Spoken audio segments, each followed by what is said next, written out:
हर हर महादेव।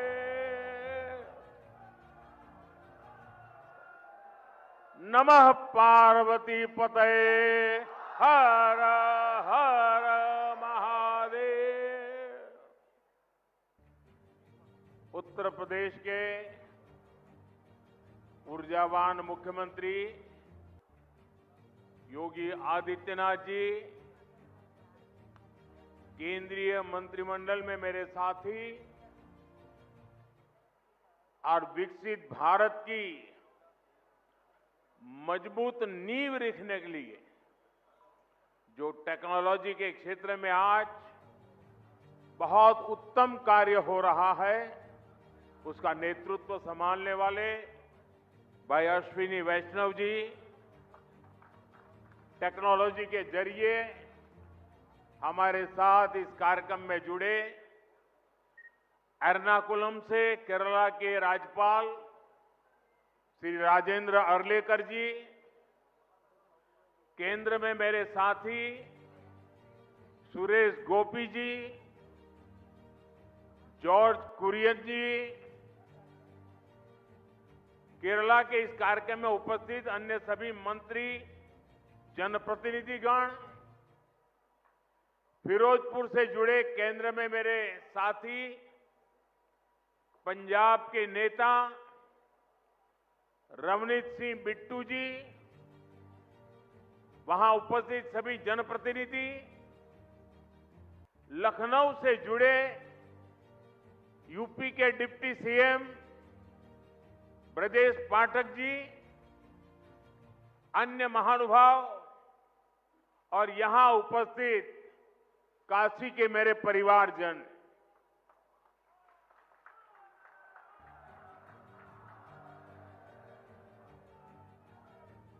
बाबा विश्वनाथ के ई पावन नगरी में आप सब लोगन के, काशी के सब परिवारजन के हमार प्रणाम।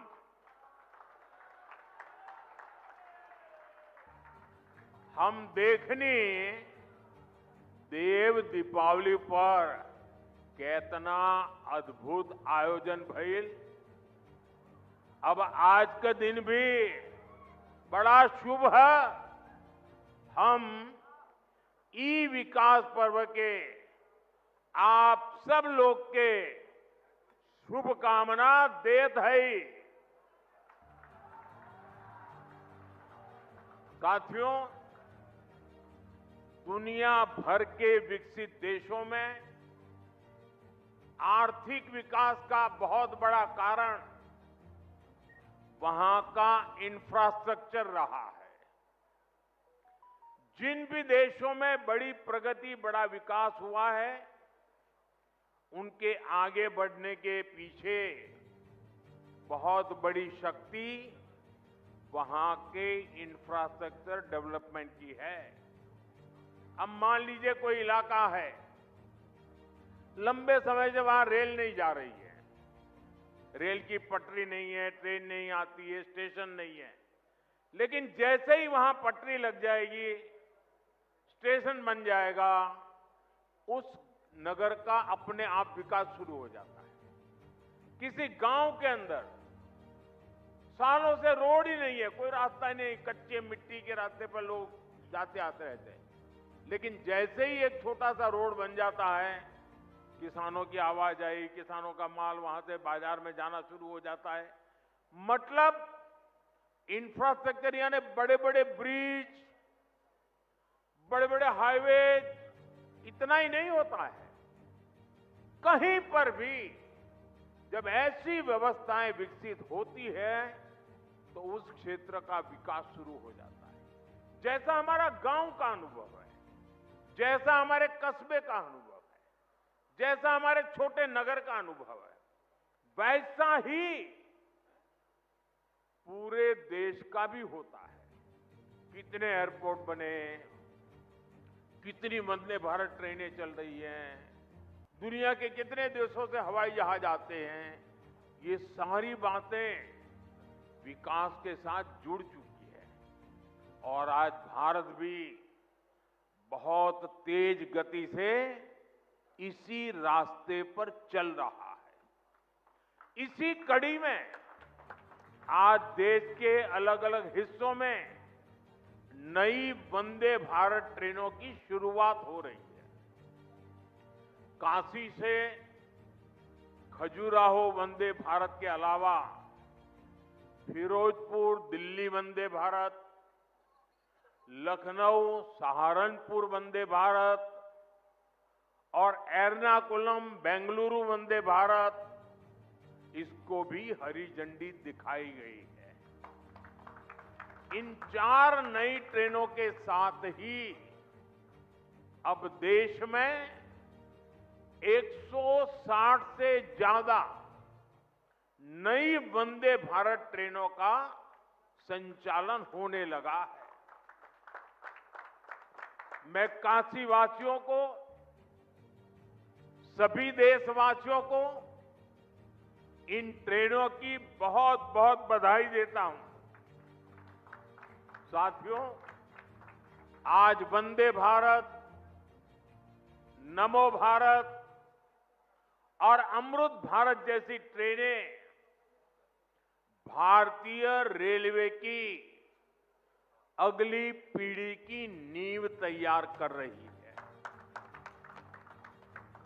ये भारतीय रेलवे को ट्रांसफॉर्म करने का एक पूरा अभियान है। वंदे भारत भारतीयों की, भारतीयों द्वारा, भारतीयों के लिए बनाई हुई ट्रेन है, जिस पर हर भारतीय को गर्व है। वरना पहले हम तो ये हम कर सकते हैं क्या? ये तो विदेश में हो सकता है, हमारे यहां होने लगा कि नहीं होने लगा? हमारे देश में बन रहा है कि नहीं बन रहा है? हमारे देश के लोग बना रहे हैं कि नहीं बना रहे? ये हमारे देश की ताकत है। और अब तो विदेशी यात्री भी वंदे भारत को देखकर अचंभित होते हैं। आज जिस तरह से भारत ने विकसित भारत के लिए अपने साधनों को श्रेष्ठ बनाने का अभियान शुरू किया है, ये ट्रेनें उसमें एक मील का पत्थर बनने जा रही है। साथियों, हमारे भारत में सदियों से तीर्थ यात्राओं को देश की चेतना का माध्यम कहा गया है। ये यात्राएं केवल देव दर्शन का मार्ग नहीं है, बल्कि भारत की आत्मा को जोड़ने वाली पवित्र परंपरा है। प्रयागराज, अयोध्या, हरिद्वार, चित्रकूट, कुरुक्षेत्र, ऐसे अनगिनत तीर्थ क्षेत्र हमारी आध्यात्मिक धारा के केंद्र है। आज जब ये पावन धाम वंदे भारत के नेटवर्क से जुड़ रहे हैं, तो एक तरह भारत की संस्कृति, आस्था और विकास की यात्रा को जोड़ने का भी काम हुआ है। ये भारत की विरासत के शहरों को देश के विकास का प्रतीक बनाने की तरफ एक अहम कदम है। साथियों, इन यात्राओं का एक आर्थिक पहलू भी होता है, जिसकी उतनी चर्चा नहीं होती। बीते 11 वर्षों में यूपी में हुए विकास कार्यों ने तीर्थाटन को एक नए स्तर पर पहुंचा दिया है।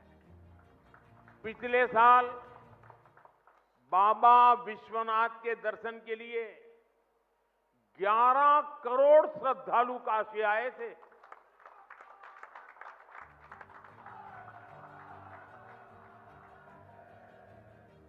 अयोध्या में राम मंदिर के निर्माण के बाद 6 करोड़ से ज्यादा लोग रामलला के दर्शन कर चुके हैं।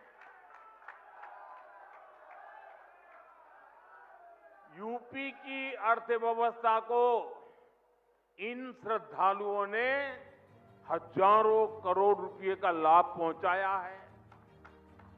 इन्होंने यूपी के होटलों, व्यापारियों, ट्रांसपोर्ट कंपनियों, स्थानीय कलाकारों, नाव चलाने वालों को निरंतर कमाई का अवसर दिया है। इसके कारण अब बनारस के सैकड़ों नौजवान अब ट्रांसपोर्ट से लेकर बनारसी साड़ियों तक हर एक चीज में नए नए व्यापारों को शुरू कर रहे हैं। इन सब की वजह से यूपी में, काशी में समृद्धि का द्वार खुल रहा है। साथियों, विकसित काशी से विकसित भारत का मंत्र साकार करने के लिए हम लगातार यहां भी इंफ्रास्ट्रक्चर के अनेक काम कर रहे हैं। आज काशी में अच्छे अस्पताल, अच्छी सड़कें, गैस पाइपलाइन से लेकर इंटरनेट कनेक्टिविटी की व्यवस्थाएं लगातार विस्तार भी हो रहा है, विकास भी हो रहा है और क्वालिटेटिव इंप्रूवमेंट भी हो रहा है। रोपवे पर तेजी से काम हो रहा है। गंजारी और सीगरा स्टेडियम जैसे स्पोर्ट्स इंफ्रास्ट्रक्चर भी अब हमारे पास है। हमारा प्रयास है कि बनारस आना, बनारस में रहना और बनारस की सुविधाओं को जीना सबके लिए खास अनुभव बने। साथियों, हमारी सरकार का प्रयास काशी में स्वास्थ्य सेवाओं में लगातार सुधार का भी है। 10-11 साल पहले स्थिति ये थी कि गंभीर बीमारी का इलाज कराना हो तो लोगों के पास सिर्फ बीएचयू का विकल्प होता था और मरीजों की संख्या इतनी ज्यादा होती थी कि पूरी रात खड़े रहने के बाद भी इन्हें इलाज नहीं मिल पाता था। कैंसर जैसी गंभीर बीमारी होने पर इलाज के लिए लोग जमीन और खेत बेचकर मुंबई जाते थे। आज काशी के लोगों की इन सारी चिंताओं को हमारी सरकार ने कम करने का काम किया है। कैंसर के लिए महामना कैंसर अस्पताल, आंख के इलाज के लिए शंकर नेत्रालय, बीएचयू में बना अत्याधुनिक ट्रॉमा सेंटर और शताब्दी चिकित्सालय, पांडेयपुर में बना मंडलीय अस्पताल, ये सारे अस्पताल आज काशी, पूर्वांचल समेत आसपास के राज्यों के लिए भी वरदान बने हैं। इन अस्पतालों में आयुष्मान भारत और जन औषधि केंद्र की वजह से आज गरीबों को, लाखों लोगों के करोड़ों रुपयों की बचत हो पा रही है। एक तरफ इससे लोगों की चिंता खत्म हुई है, दूसरी तरफ काशी इस पूरे क्षेत्र की हेल्थ कैपिटल के रूप में जाना जाने लगा है। साथियों, हमें काशी के विकास की ये गति, ये ऊर्जा बनाए रखनी है ताकि भव्य काशी तेजी से समृद्ध काशी भी हो और पूरी दुनिया से जो भी काशी आए वो बाबा विश्वनाथ की इस नगरी में सभी को एक अलग ऊर्जा, एक अलग उत्साह और अलग आनंद मिल सके। साथियों, अभी मैं वंदे भारत ट्रेन के अंदर कुछ विद्यार्थियों से बात कर रहा था। मैं अश्विनी जी को बधाई देता हूं, उन्होंने एक अच्छी परंपरा शुरू की है। जहां वंदे भारत ट्रेन का शुभारंभ होता है, उस स्थान पर बच्चों के बीच में अलग अलग विषयों पर कंपटीशन होती है। विकास के संबंध में, वंदे भारत के संबंध में, अलग अलग विकसित भारत की कल्पना के चित्रों के संदर्भ में, कविताओं को लेकर के। और मैं आज, क्योंकि ज्यादा समय नहीं मिला था बच्चों को, लेकिन 2-4 दिन के भीतर भीतर उनकी जो कल्पकता थी, उन्होंने विकसित काशी के जो चित्र बनाए थे, विकसित भारत के जो चित्र बनाए थे, सुरक्षित भारत के जो चित्र बनाए थे, जो कविताएं सुनने को मिली मुझे, 12-12, 14 साल के बेटे बेटियां इतनी बढ़िया कविताएं सुना रहे थे। काशी के सांसद के नाते मुझे इतना गर्व हुआ कि मेरी काशी में ऐसे होनहार बच्चे हैं। मैं अभी यहां कुछ बच्चों को मिला, एक बच्चे को मिला, उसको तो हाथ की भी तकलीफ है, लेकिन जो चित्र उसने बनाया है, मैं वाकई बहुत ही मेरे लिए प्रसन्नता का विषय है। यानी मैं यहां की स्कूलों के टीचरों को भी हृदय से बहुत बधाई देता हूं कि उन्होंने बच्चों को ये प्रेरणा दी, उनका मार्गदर्शन किया। मैं इन बालकों के माता पिता को भी बधाई देता हूं। जरूर उन्होंने भी कोई न कोई योगदान किया होगा, तब इतना सुंदर कार्यक्रम इन्होंने किया होगा। मेरा तो मन में विचार आया कि एक बार यहां इन बच्चों का कवि सम्मेलन करें और उसमें से 8-10 जो बढ़िया बच्चे हो उनको देश भर में ले जाए, उनसे कविताएं करवाए। इतना प्रभावी था। मेरे मन को एक काशी के सांसद के नाते आज एक बहुत विशेष, मुझे सुखद अनुभव हुआ। मैं इन बच्चों का हृदय से बहुत बहुत अभिनंदन करता हूं, बधाई कर देता हूं। साथियों, आज मुझे ढेर सारे कार्यक्रमों में जाना है, इसलिए एक छोटा सा कार्यक्रम ही आज रखा था। मुझे जल्दी निकलना भी है और सुबह सुबह इतनी बड़ी मात्रा में आप लोग आ गए, ये भी खुशी की बात है। एक बार फिर आज के इस आयोजन के लिए और वंदे भारत ट्रेनों के लिए आप सभी को मेरी ढेर सारी शुभकामनाएं। बहुत बहुत धन्यवाद। हर हर